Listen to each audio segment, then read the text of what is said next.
Welcome back, everyone, to the BD1P Binding of Isaac modded series. Today is going to be a random normal character run for win number 1 and episode number 326. Your question for today is going to be, put your answer in the comments down below. What is the most awkward or like the most cringiest thing you have ever witnessed or watched in your entire life? And what was it and why was it so bad? C, by the way, is going to be ZQAJSM87 in Eve Run. I can get down with an Eve Run. I actually really enjoyed this character before Repentance came out. Eve and Forgotten were my two most loved characters in the game. Now I would say it's probably more like Tainted, Maggie, Forgotten, and Eve, somewhere in that kind of ranking there. But for my answer for today's question of the day, it's not so much like awkward, and it's not cringe on like it makes you feel like, you know, you can make fun of that person. It's like actual true blue cringe, like that physically makes me cringe to watch whatever I'm watching right now. And it's all intentional as well. Like, this guy's a comedy writer, and of course, unless you're like living under a rock right now, you're gonna know that I'm talking about the new Nathan Fielder show, The Rehearsal.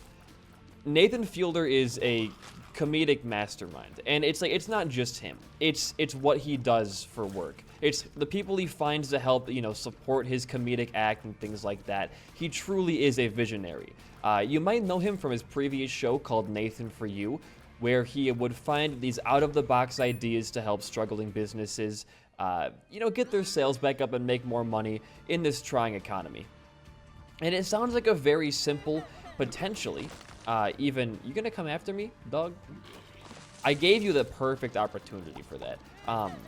It sounds like a very basic idea for a show. Some guy giving, like, goofy ideas, sure, to help these businesses, like, get off the ground. But what you kind of realize as the show goes on, it's not so much the ideas that make you laugh, it's the fact that Nathan can make these random people agree to what he wants to do. For example, I think one of the most interesting ones to watch, oh my god, no thank you, in my opinion, is an episode where he is at a fragile china shop, and he wants to help this lady who runs the shop make more sales on her, oh, it's an antique shop, sorry, make more antique sales through her business. And he has this idea. He figures to himself he can't make anybody want to buy an antique. It's really hard to convince somebody to buy an antique, right? They don't want to have in the first place. So instead of that, he's going to implement a you break it, you buy it policy, where if, you know, a person breaks a piece of china or hardware or whatever it may be in this situation, they have to buy it. Most businesses have this model regardless, so it's not like it's that strange to see.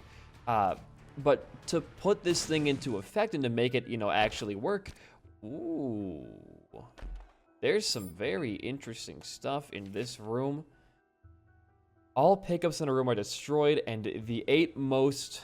I should have looked at this before I started doing what I was doing, but I kind of want to have all this stuff anyway, so what I'm going to do is pop the strength card in the boss fight and come back for bag tissue later. Do this. You should, like, destroy this, man. I got my soul heart, but it's fine. We have the soul heart still. We're going to be okay. Get out of here, please. But to make this, like, this idea work, he puts a like, free pizza night at this antique shop right across from a bar. And he goes to the bar, and he finds a drunk person. And he convinces that drunk person that the antique shop is giving away free food, because drunk people love free food, if you go to that shop in a costume. And Nathan just so happens to have a fat suit in the trunk of his car the guy can borrow. So he gets this drunk dude into a fat suit and makes him walk through a china shop, which he's also placed, like, the alleys for, I guess the aisles is a better word to say, the aisles of the antique shop very close together, and put a lot of the, like, antiques on the edge of the shelves. So this dude is obviously knocking off a lot of stuff, and I believe his total comes out to be like over $1,000 he has to pay the woman for the damages he has caused. But it doesn't end there, because Nathan realizes that he needs to drive this person home. Like, because they're drunk, they can't drive themselves. And because Nathan runs a TV show, he's like, I can't have somebody getting in a drunk driving accident while they're under my, like watch. So he tells the guy, I'm going to drive you home, and I'm going to make sure you stay at home so that you don't get in an accident and it reflects badly on me. He gets the guy home, and he says, I'm going to stay here till I don't want you to leave the house with your car keys. I'm going to stay here till you fall asleep so I know you're actually sleeping and you're not going to go out and, go party some more and drive while drunk. So Nathan, pulls up to the guy's house, and it gets really fucking weird because now you start to realize that you're really invested in this one random stranger. What is this dude's life story? And him and Nathan start talking, and this guy reveals that him and his brother, his actual brother, his familial bond brother, they have threesomes with the same woman. He just starts randomly talking about it to Nathan, and Nathan's he's feeling odd because you don't. Number one, if you're into the idea of a threesome, good for you. It personally, probably not for me. But with your brother, you want to see your brother's penis in another woman? What happened growing up that made you be like this is my question. But he gets home and he sings the guy a lullaby till he falls asleep and leaves. I'm assuming he kind of gave the guy money for the antiques because that'd be kind of shitty if he didn't, but at the same time, also still pretty damn funny. But that's and that's one of the lesser. That's actually pretty good. That's one of the lesser things that Nathan does. That is one of his tamer ideas and one of his tamer executions as well. It gets crazier. There's one where he risks himself becoming a sex offender and losing his American. He's Canadian, by the way. He doesn't want to lose his American green card, but he decides to get himself trained to break out of handcuffs within 2 minutes, or he will expose himself to a group of children in a park that have the parents all signed off on this, by the way, awful parents, but he has a robot. It's coded to pull his pants down in 2 minutes if he doesn't undo the handcuffs above him that his hands are trapped in and stop the robot. And it's a whole 30 minutes of him training for this and then the actual event, and it is tense, man. I mean, it sounds like it's a really fucked up and stupid show, but trust me, there is nothing better than Nathan for you. And the cringe comes in with the fact that Nathan is he plays a character on the show, obviously. It's a reality show. These people he finds are real people, but he's playing a very awkward characterization of himself. And it leads to these super weird and really hard to watch scenarios where you see him trying to convince this very small business owner to try his stupid idea, and he almost guilt trips them into it. He hires a private investigator and gives him 48 hours to find him. And at the end of it, he asks the PI if he wants to go hang out and get a drink later. And the PI says, I have dinner with my wife, I can't, I'm sorry. So Nathan goes and hires yet another private investigator. That gives you, I think, room drops to some degree, or extra things for, I don't even know what that does, man. Why were our tiers? Oh, our tiers are very strange. I guess our tiers are an aspire. That's actually pretty, I like this idea a lot for an item. It's gonna make it hard to hit bosses and enemies, but for crowd control, it's great.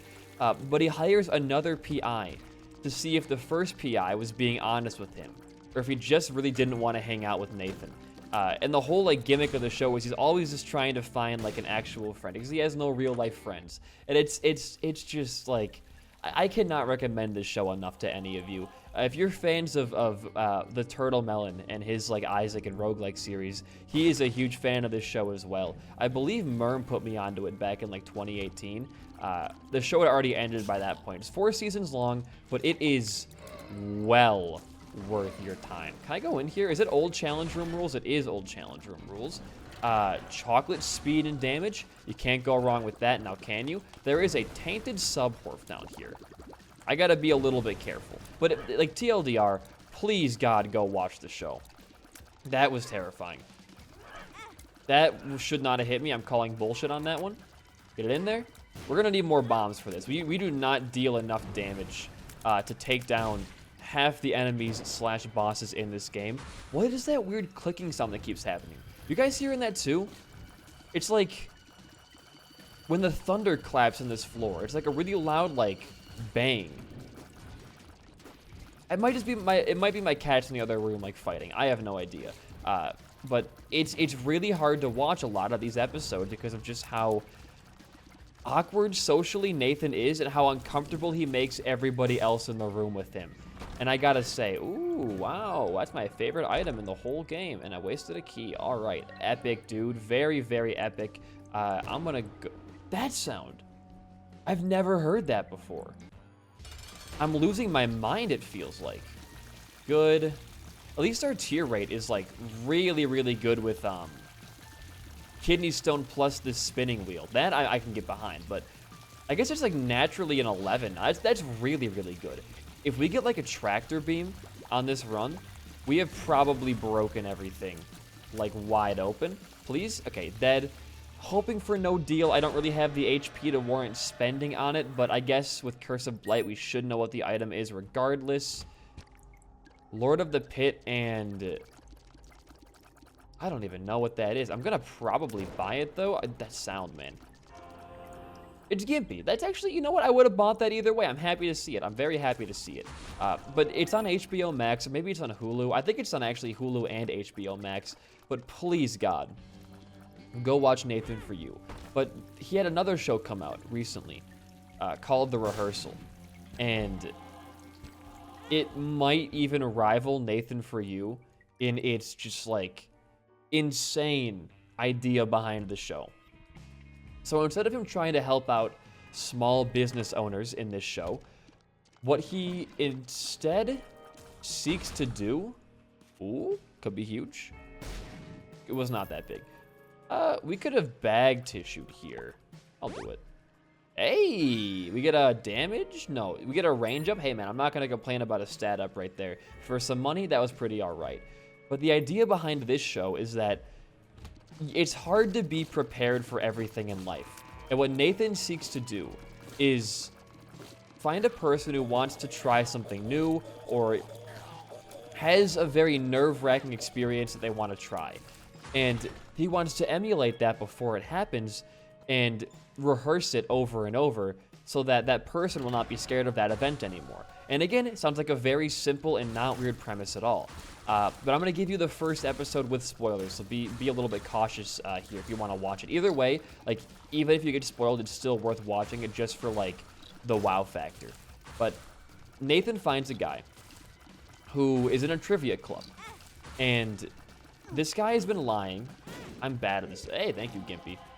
This guy has been lying to his trivia club about having a master's degree, because the way you join this trivia club is to have a master's degree. And one of his friends in the group keeps sending him jobs that require master's degrees. So you can help him get a job like a good friend normally. You are still here. Don't go. It didn't even hit you? Oh my god. Apparently turrets block explosions. Who would have known, dude? I gotta bait this out. That was the perfect bomb. That was the best bomb ever laid in the Binding of Isaac. Oh my god, it's holy grail. And another Eternal chest. Fantastic. And Nathan's goal is to prepare this guy to come clean to his friend that he doesn't actually have a master's degree. But this friend is apparently a pretty uptight individual and would definitely be pretty pissed if this person lied about having a master's degree. So Nathan planned like the perfect place to do it, when to do it, all this kind of stuff. He builds an exact one-to-one replica of the bar they host trivia at in a warehouse. And gets a bunch of paid actors who can actually, like cook drinks, make drinks and cook, wood-fired pizza to make it as realistic as possible. Just to help this guy with his anxiety over this friend of his not being okay with his lies. And as the show's going on, you realize he's not just rehearsing for this event. I think we already have, like, really good tier rate. I'll go for it. I think it'll be fun to experiment with this like really wacky build we have going on right now. It's a very new thing to me. But the entire show that he's doing is rehearsed, because as he meets this guy in his house, and you're watching him like first talk to the man, the trivia guy, Nathan reveals that you're not talking to the trivia guy at all. You're actually in a replica of that guy's house where Nathan's rehearsing, talking to the guy at first. It's a whole meta game going on, and it's just so fucking absurd. But it works so well because he's so weird about it. But he's like, with him being weird about it, he's also so calm and does not see anything wrong with breaking into the dude's house ahead of time, taking a scale image of it and recreating the house one-to-one. He even like rehearses the jokes he says. He rehearses the conversation one-to-one. With the paid actor who plays the trivia guy in the rehearsal for the fake house, he makes a flowchart out of every single possible response this guy can give. And as you're watching the real interview go down, you realize it is a one-to-one recreation. It's not some humorous sham. He is putting effort and time and research into this scheme, and it's paying out. Like, you can put the conversations back to back, and it is honestly, like, it's absurd. It really is. Like, it is a perfect recreation. And I don't want to give any big spoilers for the episode. I'm going to give one little, like, tangent here. The guy is concerned that him coming out to his friend about being a liar, about trivia and all that,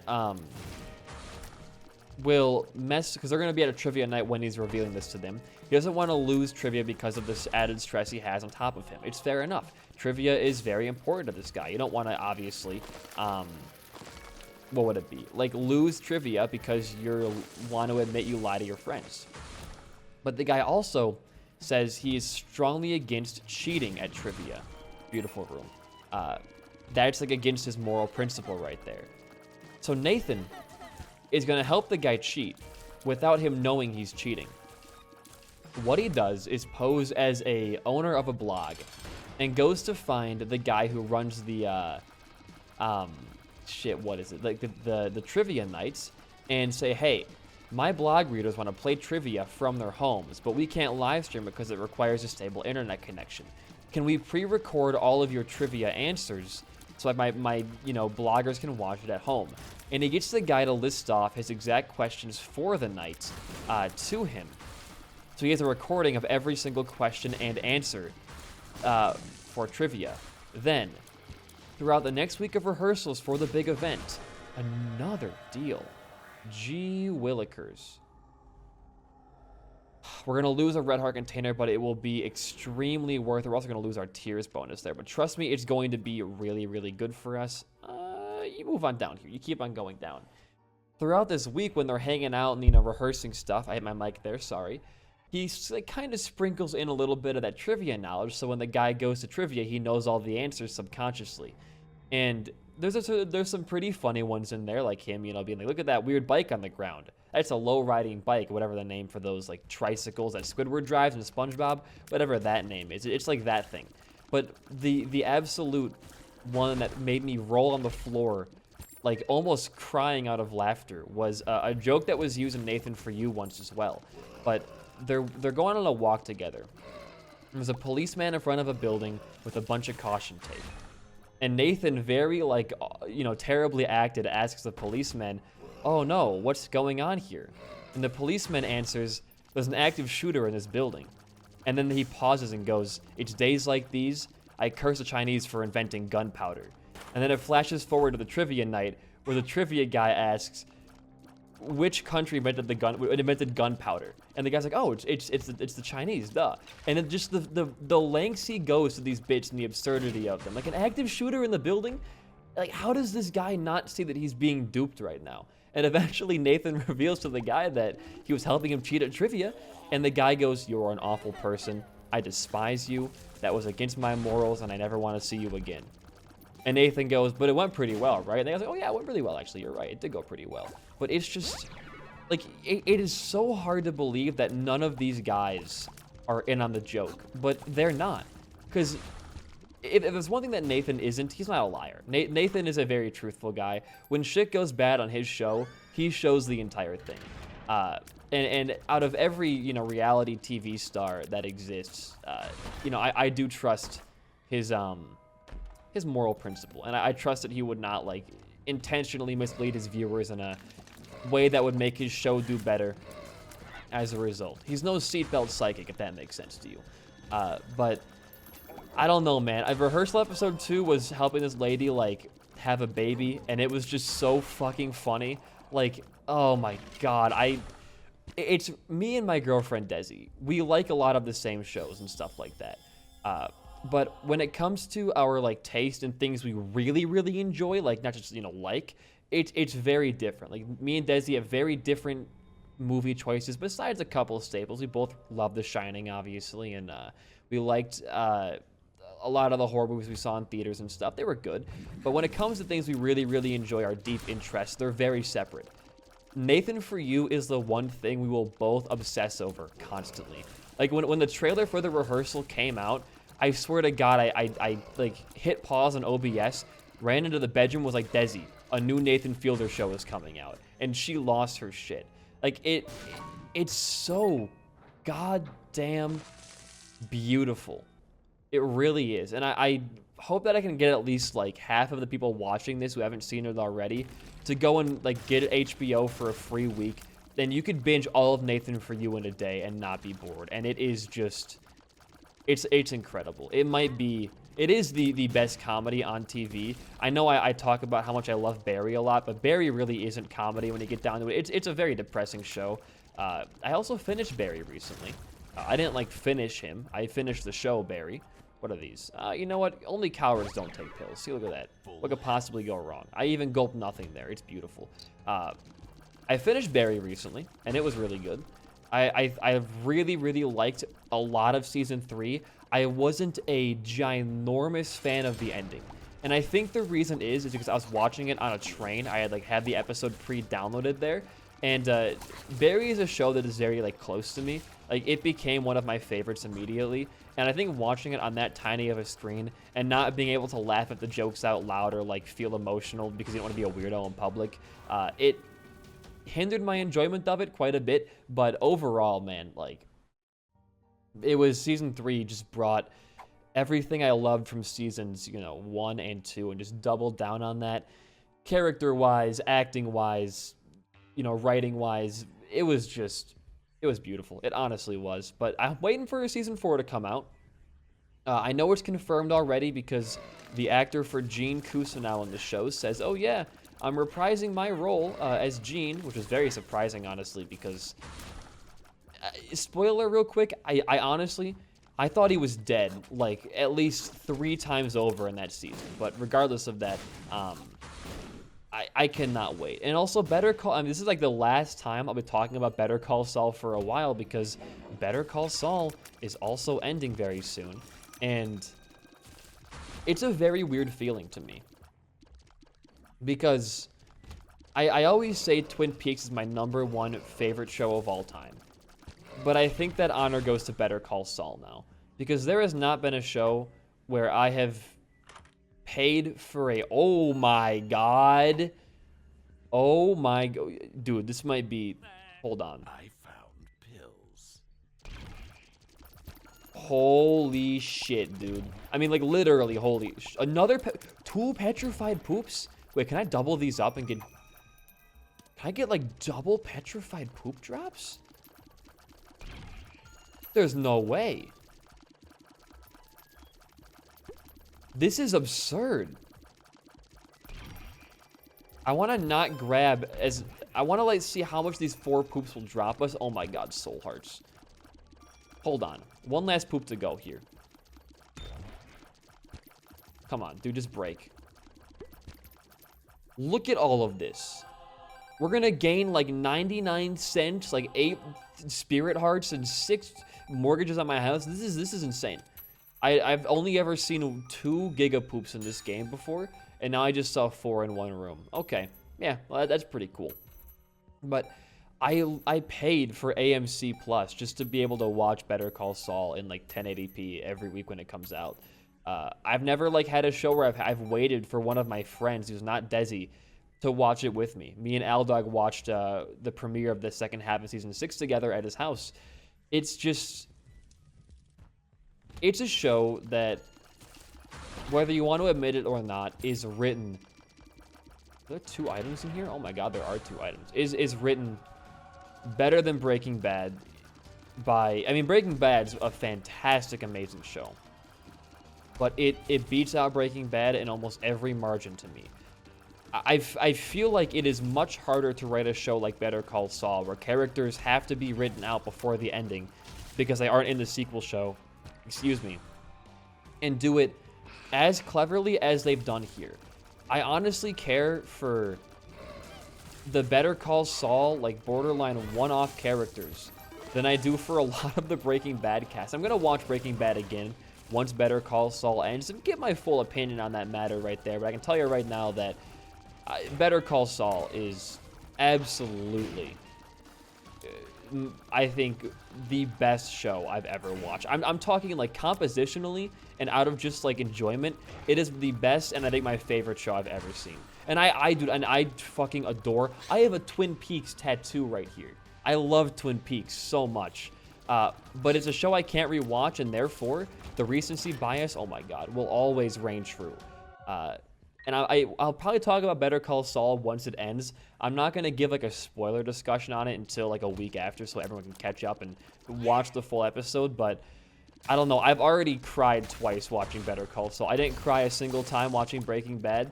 I've cried twice during Better Call Saul, and I cried once during Barry. I'm becoming a soft man, all right? I'll be honest with you. I used to never cry during movies or shows or anything like that.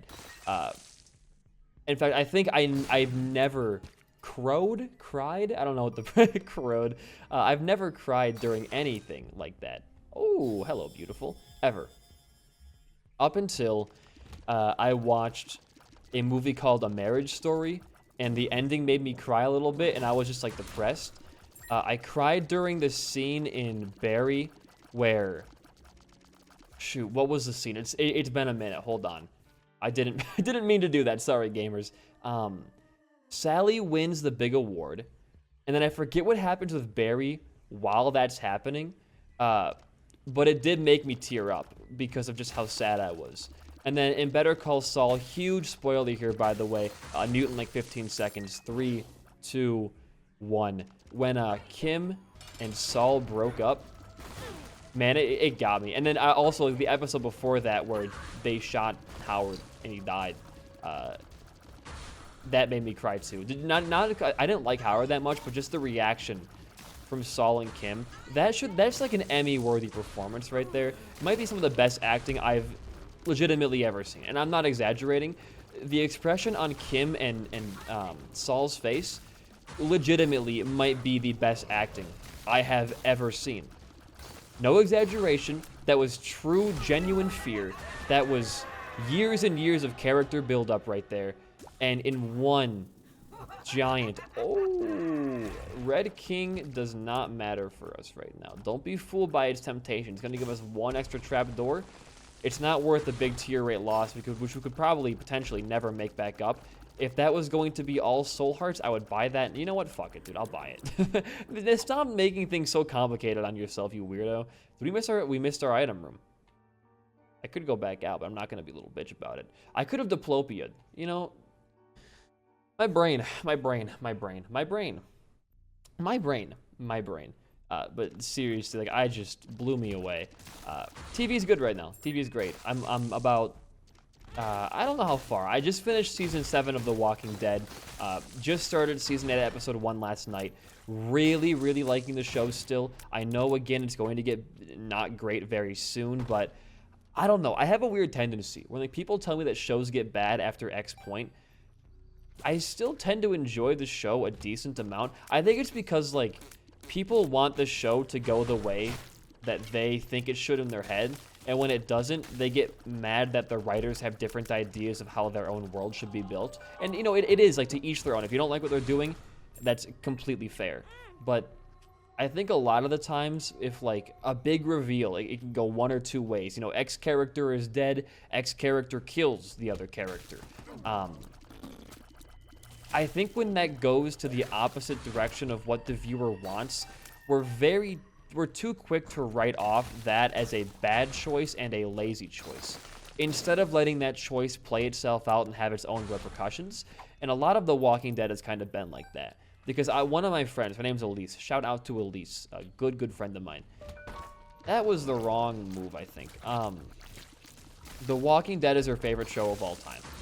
And at the bonfire I had back in my hometown, it was me, her, and somebody else were talking about it. And the other person there said he really didn't like what they did with a bunch of the characters after, like, season 4. Or I think it might have been 5, whenever they leave the prison at that point in the show. And it was strange because I realized, like, that was one of my favorite parts of the show, was watching these characters change drastically. And the other person thought that they changed way too much and that they shouldn't have been that good or that faithful, you know, because, oh, they had too much hope, they're too used to their comfy lives. But that's how it's supposed to be.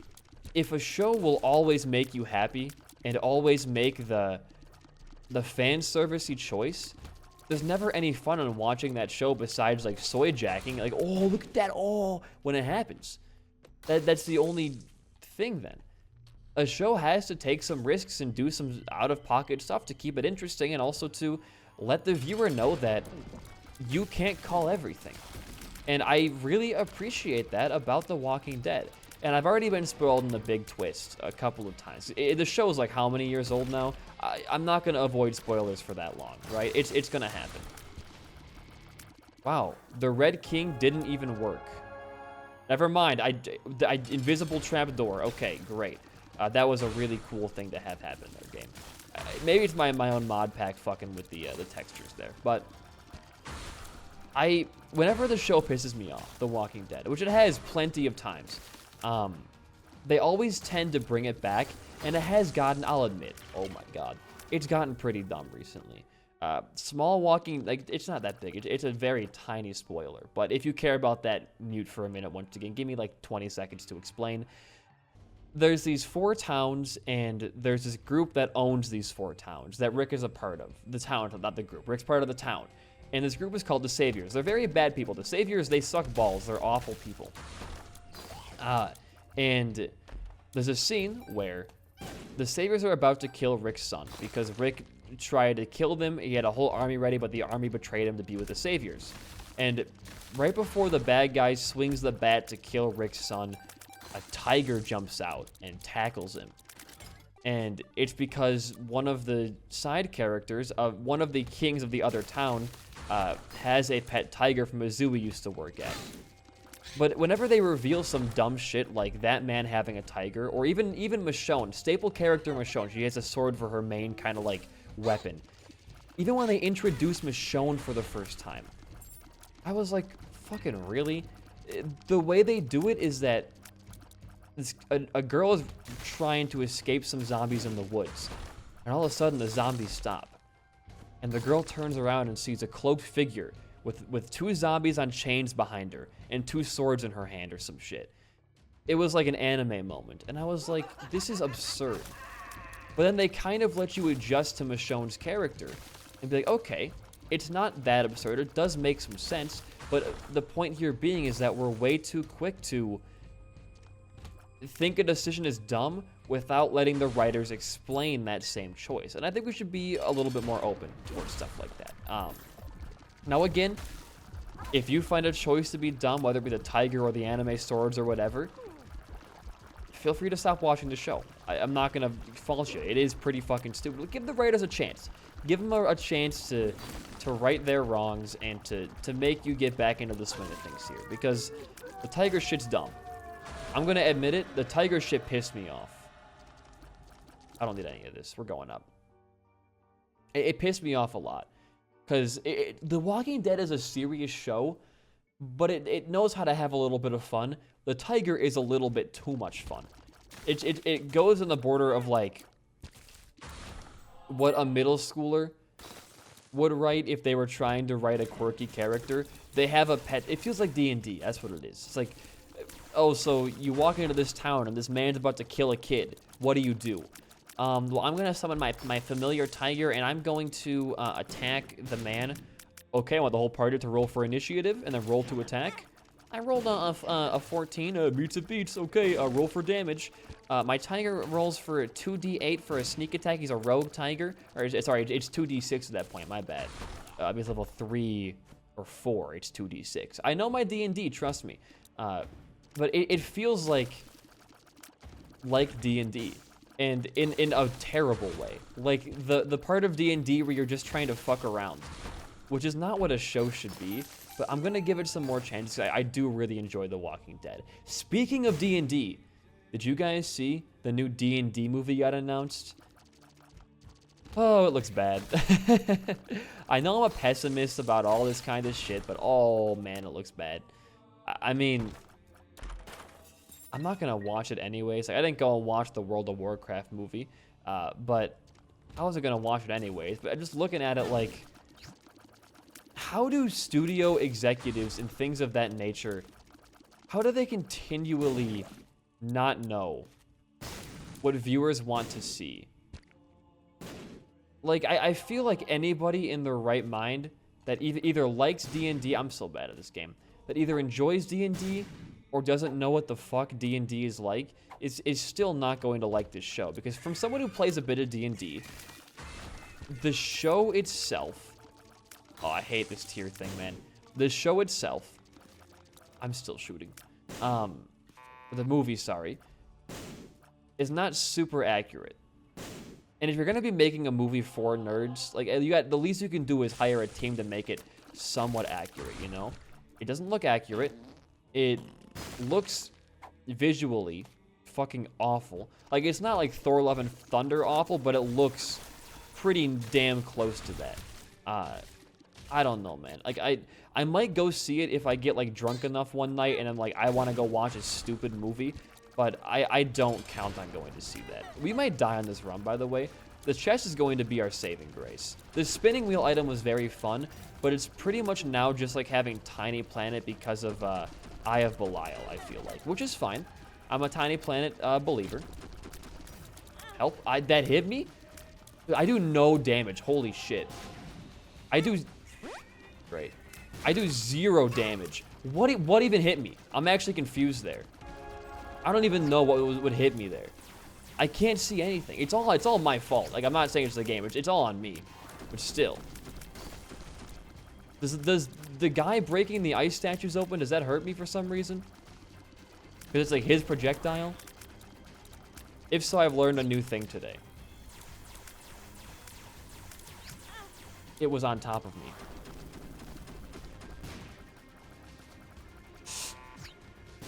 Oh my god, dude.